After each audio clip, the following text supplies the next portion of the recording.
Learning Science with Teacher Jeff. If you're learning something, click subscribe. Ang pag-aaralan natin ngayon ay tungkol sa gamit ng liwanag. Ano kaya ang gamit ng liwanag?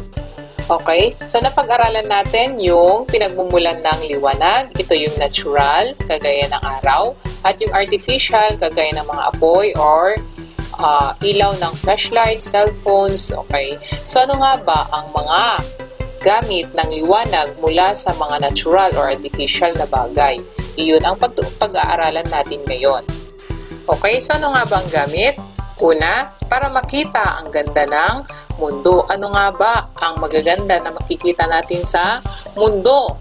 Ito ay, syempre, tayong mga tao para makita ang mga hayop, mga halaman, or iba't ibang uri ng puno, mga anyong tubig, kagaya ng dagat, ilog, talon, at marami pang iba. Mga anyong lupa, kagaya ng bulkan, burol, bundok. Okay? At ganda ng kalangitan, kagaya ng mga stars, clouds. Okay? So, kung walang liwanag, hindi natin makikita ang mga nilalang ng Diyos or yung ganda ng mga nilalang ng Diyos na iyan dito sa mundo.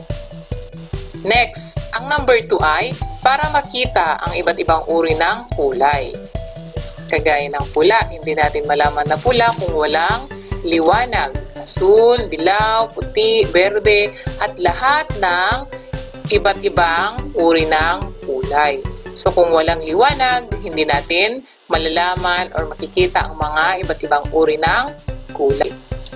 Next, number 3, para magawa ang mga bagay na dapat nating gawin. Ano-ano nga ba yung mga bagay-bagay na dapat nating gawin or ginagawa natin? Ito ay, syempre, makakapag-selfie or makakapag-picture. Kung walang liwanag, hindi tayo makakapag-selfie or makakapag-picture. At syempre, hindi natin magagamit ang cellphone. At syempre, kung walang liwanag, hindi nagawa ang cellphone. Okay, so ganun kahalaga ang liwanag. Next, makakapaglaro tayo dahil merong liwanag. Makakapagbasa ng mga libro or yung mga babasahin na nasa gadgets. Makakapunta sa ibang lugar. Okay, so ganun kahalaga ang liwanag. Okay, para makapanood din tayo ng mga movies sa television or sa internet. Makakapagluto ng pagkain, makakalangoy sa dagat or sa swimming pool, at marami pa pong iba. Lahat ng mga ginagawa natin ay magagawa natin dahil mayroong liwanag. At number 4, para tayo ay patuloy na mabuhay. Okay? So, na-explain ko po nung nakaraang videos natin na kung walang liwanag, walang mabubuhay dito sa mundo. Kasi parang sa ating mga tao, kasi kailangan natin ng mga halaman at mga hayop para tayo ay mabuhay. Tama?